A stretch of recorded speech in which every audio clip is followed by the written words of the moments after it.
Well, folks, it has finally happened. The system gets a chance to be tested once more. In terms of what actually needs to get done today, there are two videos that I wanted to get out today. Probably can. It's going to be one for Import Expo and Seattle International Auto Show.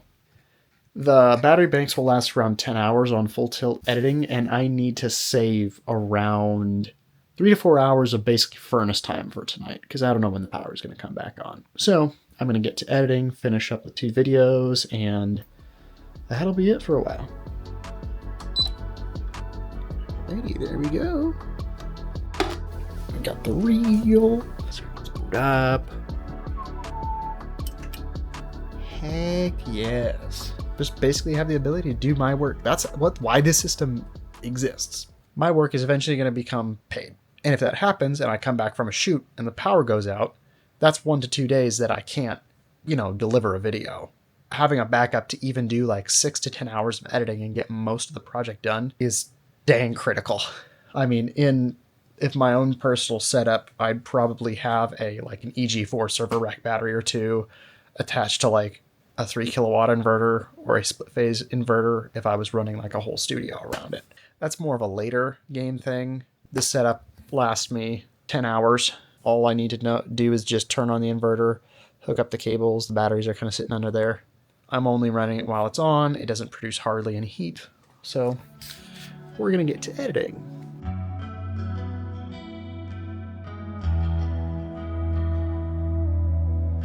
Just finish up very basic editing. I didn't realize how little I had left to do on this one, but we're going to need to render it as a master. So this may take a little bit, and we'll see how that works. It's about 34 minutes. And we got about 95% left, so we are just fine.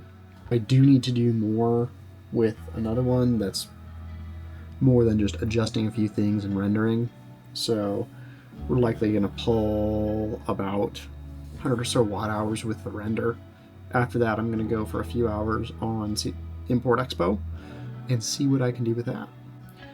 So there's something about H.264 this particular combination of hardware does not like. And by that I mean it will go 10% to 80% through the render and just stop, and then count up and up and up and up and up. So I have to use a less efficient codec to do it. We're going to see what that yields. So this is going to take probably another 100 watt hours of power to do. So in that case, we're going to wait out on it, see if it wants to bestow me with an intact render. We have used 142 watt hours so far between the editing and the render.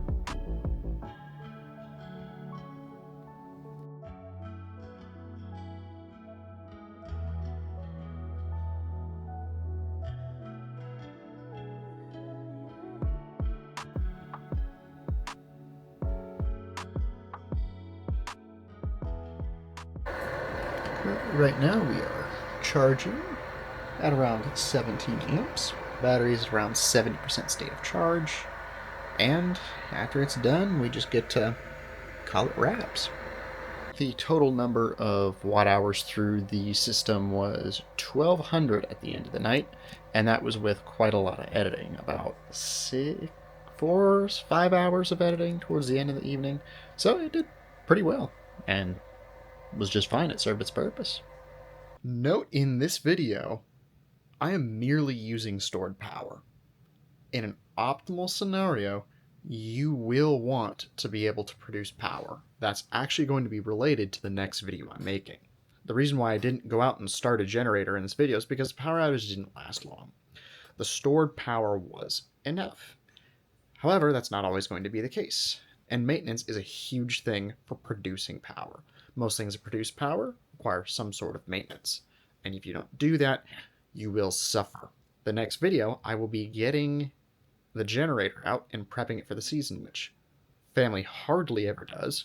Last generator we had was so bad that the power output made the light in the extension cable flicker, and the furnace didn't want to turn on.